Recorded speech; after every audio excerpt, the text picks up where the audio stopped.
और बसंत पंचमी का आज पावन पर्व है, लिहाजा आज ज्ञान की देवी मां सरस्वती की पूजा अर्चना होगी। साथ ही श्रद्धालु हरिद्वार में आस्था की डुबकी भी लगा रहे हैं। सनातन धर्म में बसंत पंचमी का विशेष महत्व है। इस दिन ज्ञान की देवी मां सरस्वती की विधिवत पूजा होती है। हर साल माघ महीने के शुक्ल पक्ष की पंचमी को बसंत पंचमी का पर्व बड़े ही धूमधाम के साथ मनाया जाता है और आज सुबह से हर की पैड़ी पर श्रद्धालु पहुंच रहे हैं, आस्था की डुबकी लगा रहे हैं। मां सरस्वती की आराधना में इस वक्त लीन लोग दिखाई दे रहे हैं। पूजा से शुरू है और आज से होली का त्योहार है। पुराने टाइम में आज से ही गीत गाना जो होता था वो सब शुरू हो जाता था आज से। और बिहार में अगर देखा जाए तो बहुत धूमधाम से सरस्वती पूजा मनाई जाती है। आज माघ बसंत पंचमी है, माँ सरस्वती जी का दिन है, उनकी पूजन आवन होती है और माँ गंगा जी में स्नान करने से पितृदोष खत्म हो जाते हैं, सुख शांति का पूजन करते हैं। जो भी व्यक्ति आते हैं माँ गंगा जी का नमन करते हैं और अपनी मुक्ति का आस्था देते हैं। तो हरिद्वार में भी वसंत पंचमी का स्नान चल रहा है। लोग सुबह तड़के ही पहुंचने शुरू हो गए हैं। बातचीत करने के लिए पुलकित हरिद्वार से जुड़ गए हैं। पुलकित, वहां पर किस तरह से लोग पहुंच रहे हैं, कब से पहुंचने शुरू हो गए हैं? और आज वसंत पंचमी का स्नान है और खास इसलिए भी हो जाता है कि मां सरस्वती की आज वंदना की जाती है, उनसे आशीर्वाद लिया जाता है। जी, हरिद्वार में सुबह 4 बजे से गंगा स्नान का सिलसिला जारी है। हरिद्वार में हर की पैड़ी पर श्रद्धालुओं का अच्छा खासा जमावड़ा है। भीड़ भाड़ यहाँ पर श्रद्धालुओं की नजर आ रही है। दूर दूर से श्रद्धालु गंगा में स्नान करने के लिए पहुंच रहे हैं, क्योंकि आज बसंत पंचमी का पर्व है और बसंत पंचमी के पर्व को, बसंत पंचमी तिथि को बहुत ज्यादा शुभ माना जाता है। गंगा स्नान के अलावा, पीले वस्त्रों के पूजा अर्चना के अलावा, दान के अलावा आज अन्य भी कई शुभ कार्य किए जाते हैं। आज का जो दिन है वो बहुत शुभ माना जाता है, बहुत शुभ संयोग माना जाता है। इसलिए आज के दिन शादी विवाह के जो मुहूर्त है वो भी बहुत ज्यादा निकाले जाते हैं। बहुत ज्यादा शादी विवाह भी जो है आज के दिन होते हैं।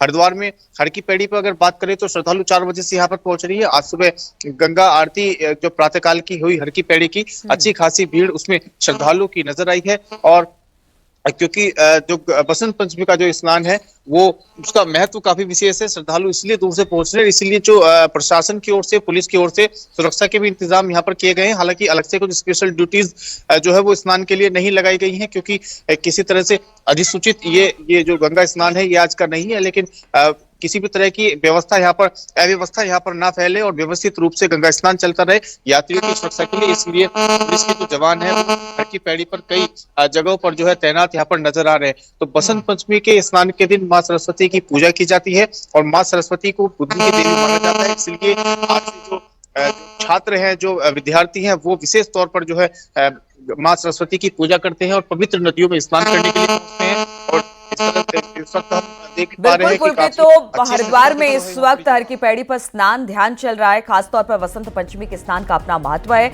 इसलिए लोग दूर दूर से यहां पर पहुंचे हैं। बहुत बहुत शुक्रिया आपका जानकारी देने के लिए। और अब बात हरिद्वार देहरादून हाईवे पर भूपत वाला इलाके में लगने वाले जाम से अब लोगों को निजात मिल जाएगी। NH 34 पर बनकर अब तैयार हो गया 3 किलोमीटर लंबा पुल, एलिवेटेड फ्लाईओवर है। ये मंगलवार को उद्घाटन किया गया इसका। केंद्रीय सड़क एवं परिवहन मंत्री नितिन गडकरी ने हरिद्वार में आज 4,750 करोड़ की 30 परियोजनाओं का लोकार्पण और शिलान्यास भी किया। कार्यक्रम में नितिन गडकरी ने कहा कि उत्तराखंड में NHAI की 1 लाख करोड़ की परियोजनाएं चल रही है और कई अन्य योजनाओं की भी स्वीकृति दी जानी है।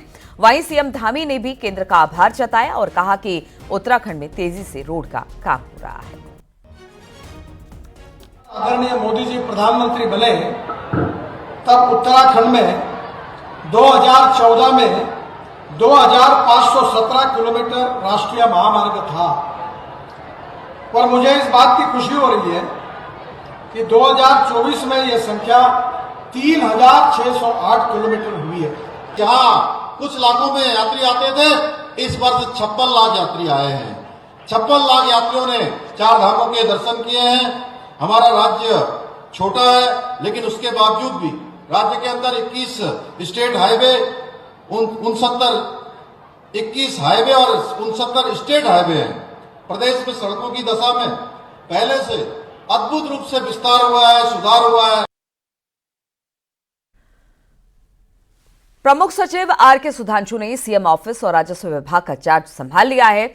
आर.के. सुधांशु इस वक्त शहरी विकास और फॉरेस्ट डिपार्टमेंट का चार्ज देख रहे हैं। उन्होंने कहा कि निकाय चुनाव को लेकर कमीशन की रिपोर्ट का अध्ययन किया जा रहा है और इसके बाद आगे की प्रक्रिया भी की जाएगी।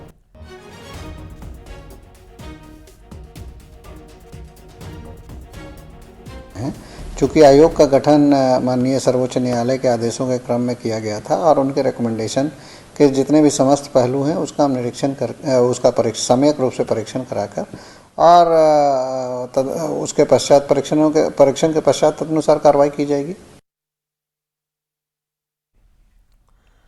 और श्रीनगर में गुलदार को पकड़ने के लिए अब पौड़ी वन विभाग राजाजी टाइगर रिजर्व की स्नीफर डॉग रानी की मदद ले रहा है ताकि गुलदार के ठिकानों का पता लगाया जा सके।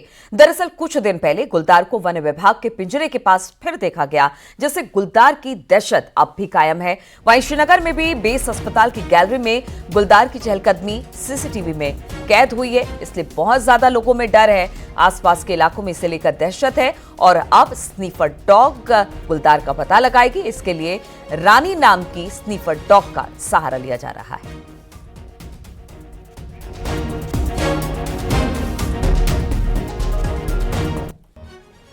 और पहाड़ की लोक गायिका कमला देवी का टैलेंट कोक स्टूडियो ने पहचाना है।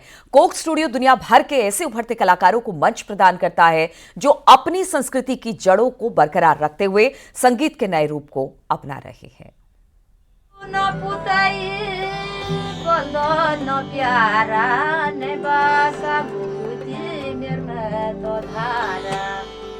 कमला देवी उत्तराखंड की पहली लोक गायिका है जिन्हें कोक स्टूडियो में गाने का अवसर मिला है।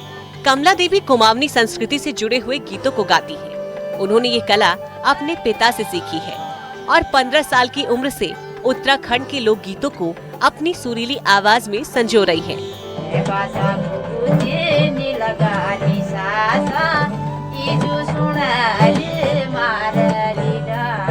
मैं सबसे पहले तो कोक स्टूडियो का धन्यवाद करना चाहूँगी। तो मुझे इतना बड़ा मौका वहाँ जाने का मिल रहा है। न्योली, छपेली, भगनौल, हुड़की बॉल, राजूला, मालूसाई जो मैंने आज तक पुरानी धुन थी वही धुन ने गाई। पहला उत्तराखंडी गाना जो कि कोक स्टूडियो में आने वाला है वो मैंने कंपोज किया है और वो जल्द ही आने वाला है। उसमें हमने फीचर किया है बागेश्वर की रहने वाली कमला देवी जी को, जो कि जागर, हुड़की बॉल ये सब ट्रेडिशनल गाने गाती हैं।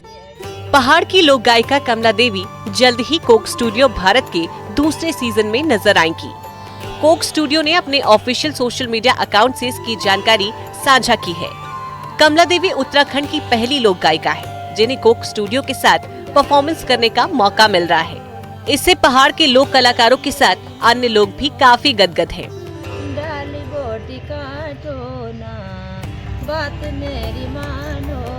तो कहीं ना कहीं आज कमला देवी ने बहुत सालों की जो मेहनत थी, जो उनकी साधना की थी, उनके पिताजी का आशीर्वाद उन पर था और उन्हें अपने लोक गायिका के माध्यम से जो है आज अंतर्राष्ट्रीय स्टूडियो में, कोक स्टूडियो में जाकर जो अपनी प्रतिभा दिखाने का काम कर रहे हैं। कहीं ना कहीं उत्तराखंड का नाम रोशन करने का काम कर रहे हैं। स्टूडियो एक ऐसा मंच है जो हमारे फोक सिंगर्स को, जो दूर दराजों के सिंगर्स हैं, उनको एक मंच प्रोवाइड कराता है और ये देश का ही नहीं पूरा इंटरनेशनल ये मंच है जहाँ पर मंच साझा करना अपने आप में बहुत गौरव की बात है और हम सब गौरवान्वित हैं कमला देवी जी पर।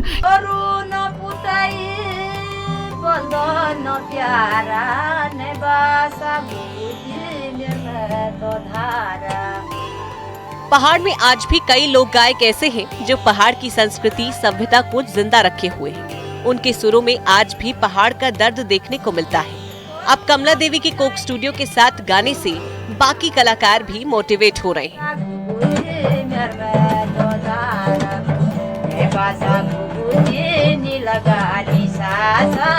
और उन्हें उम्मीद जगी है कि अब पहाड़ की लोक संगीत के भी दिन बहोरेंगे।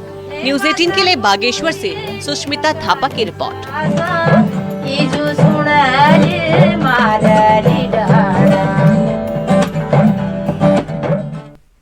और रुकेंगे यहाँ पर छोटे से ब्रेक के लिए, लेकिन ब्रेक पे जाने से पहले देख लेते हैं बाहर टॉप 10। रुड़की में बाइक सवार बदमाशों ने युवती से मोबाइल छीनने का प्रयास किया, लेकिन लड़की के शोर मचाने पर लोगों ने एक आरोपी को पकड़ लिया। काशीपुर में सोमवार को लड़की पर जानलेवा हमला करने वाले दोनों आरोपियों को गिरफ्तार कर लिया गया। लड़की से एक तरफा प्यार में फरदीन ने लड़की पर हमला किया था। हल्द्वानी के बनफूलपुरा में पत्रकारों पर हुए हमले को लेकर विकासनगर की श्रमजीवी पत्रकार यूनियन ने सीएम धामी को ज्ञापन भेजा और गाड़ी तोड़े जाने पर आर्थिक मदद की मांग।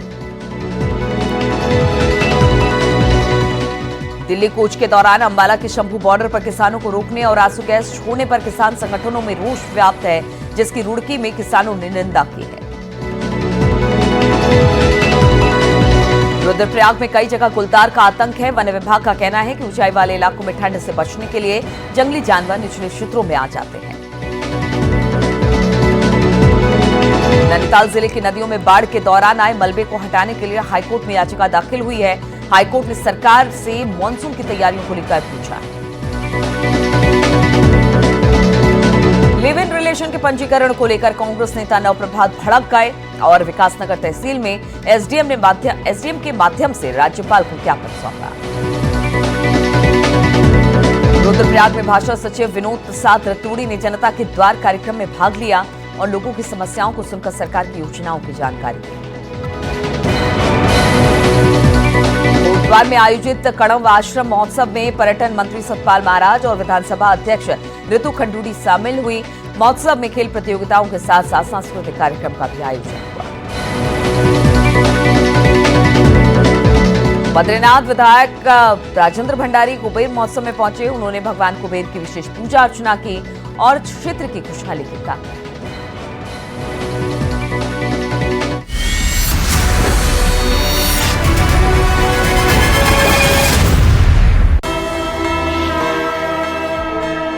अयोध्या से अबू धाबी तक सनातन का सूर्योदय। मिडिल ईस्ट में लहरा रही सनातन की धर्म ध्वजा। अबू धाबी में पहले भव्य हिंदू मंदिर का उद्घाटन। पहले भव्य हिंदू मंदिर की सुपर एक्सक्लूसिव रिपोर्ट। यहाँ पर हिंदुस्तान के हर क्षेत्र की झलक देखने को मिल रही है। तो भारत के अलग अलग राज्यों की जो संस्कृति है उसके रंग आज यहाँ पर इस स्टेडियम के भीतर देखने को मिले हैं। अबू धाबी में नमो नारायण सबसे बड़ी कवरेज सिर्फ न्यूज़ 18 यूपी उत्तराखंड पर।